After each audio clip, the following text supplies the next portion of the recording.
Welcome to the Travel Agent Podcast. I'm your host, Aylin Blanco. I interview successful industry professionals and share my personal journey to becoming a travel agent. The show is for aspiring travel agents and travel professionals at every level. My mission is to uncover the universal keys to thrive in this business. Join me as I take a closer look into the life of a travel agent.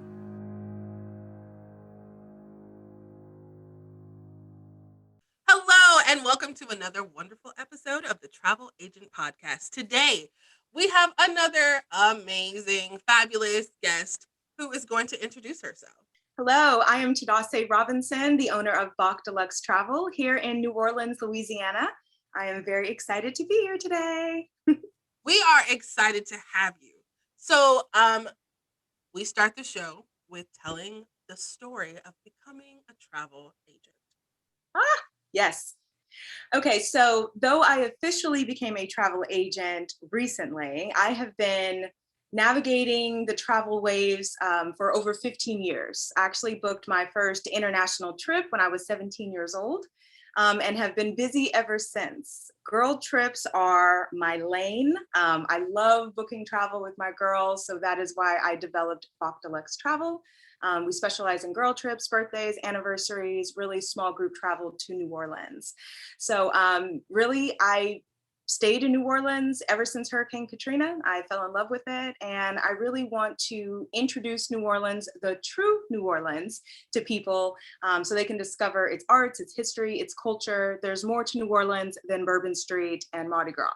That is the truth. And so one of the interesting things that I love about your business is that you book New Orleans. That's it. That's it. And they say the riches are in the niches, and some people are really, really scared of niching all the way down. So what kind of made you make this decision?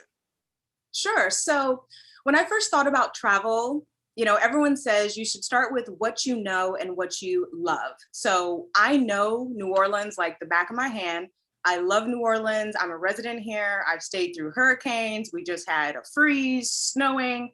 This is where I live. I have invested in my community, and I just want to be able to show people that there's so much more than wandering around aimlessly, which is really just an inefficient way to travel in general. But outside of our art district and our museums, we have cultural experiences here that people are missing out on. And as we say, do it for the culture. We'll do it down here in New Orleans. I love it. So since you are new to the actual industry and becoming a travel professional, what is one of the biggest things that you've gained so far in the beginning of your business? Oh gosh. I would say probably networking. I really thought when I entered the industry, and especially branching out on social media, that there would be a lot of competition, a lot of negativity. But what I've really found is a community of travel agents and travel professionals all around the world who are wanting to link to other travel agents, who are wanting to find reputable agents who want to establish bonds so that their travelers can travel better. And that has been really exciting for me. I've joined on Clubhouse, where I've had the opportunity to meet you as well. And it's really a thriving community. I thought there would be a lot of cattiness, but everybody is just like, how can I help? And what can I give and offer? And that's been a breath of fresh air. I love collaboration over competition. It is really the theme in the industry. So you've been in the industry a little while, but what is one thing now that, you look back and wish you would have done differently? Oh gosh. For me, when I first started and thought about developing a business, I really thought it just was going to be throwing up a website and getting some really cool colors. And what I didn't recognize was that I needed to find my voice. So when we talk about the niche, that's where I realized my voice is New Orleans. It's something that I do that no one else can do like myself. And I encourage more travel agents to find what is their essence, what makes them special, because we're about to come into a new era of travel where people are going to be looking and wanting to travel, to go places, but they need information and they need education. And I just hope that everybody would kind of put themselves out there and really hone into what they're experts at. Agreed wholeheartedly. So tell me, what are some resources that you've used to help you along the way?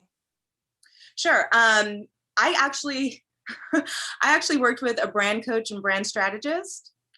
Okay. It's actually brand coach Tony. And I also worked with Dashiki Diaries, which puts on 3D workshops for entrepreneurs, especially Black females. So these were resources that I think people are just scared to reach out and ask for help. We all feel like we need to be doing this on our own. And there's really a community of people who want to help you grow and thrive in this industry. So I always say, be an entrepreneur, not a solopreneur. You don't have to do it by yourself. So find those resources out there. I've even joined into my community with different foundations in the economy that have really helped out kind of incorporate myself into the community and for as tourism is, kind of put my name out there. I love that you brought that up because I think a lot of times that we assume that the only help we can get has to be within the industry. And so looking outside of the industry and seeing the things that you can bring in is a wealth of knowledge and Yes. actually gives you a different perspective being an entrepreneur and not just a travel business owner. Exactly. There's not going to be too many tourism boards that are not happy to see people who are encouraging safe travel to the area. I just reached out to them, let them know what I'm doing. They love what my focus is, especially here in New Orleans. Black-owned businesses are really up and coming right now, and just putting yourself out there and letting people know that you're here and this is what you do. So, what is something that you feel like you might have kind of failed at in the beginning that you are an absolute rock star right now? I would probably say explaining who I am and what I do.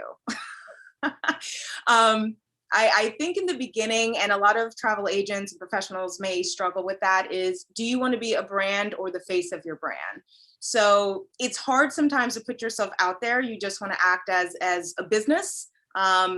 I always say, like, we all can't just be like Walmart or Starbucks where it's just a name. Sometimes people need to connect with a face. And I feel like arranging travel is a really personal, intimate relationship that you have with someone.